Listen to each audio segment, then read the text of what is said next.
ஏனெனில் தமிழக அரசியலில் தேர்தல் கூட்டணிகள் வெற்றிக்கு முக்கிய பங்கு வகிக்கின்றன. விஜய் அல்லது அவரது முக்கிய பிரதிநிதிகளுடனான அமித்ஷாவின் சந்திப்பு சாத்தியமான ஒப்பந்தங்கள், இடப்பங்கீடு மற்றும் கொள்கை ஒருமைப்பாடு குறித்து கவனம் செலுத்தும் என எதிர்பார்க்கப்படுகிறது.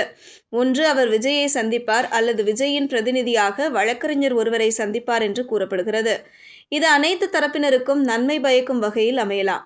மேலும் விஜயின் நெருங்கிய பிரதிநிதி ஒருவர் அமித்ஷாவை சந்தித்து பாஜகவின் திட்டங்களை முதலில் அறிந்து கொள்ள வாய்ப்புள்ளதாகவும் தகவல்கள் வெளியாகியுள்ளன.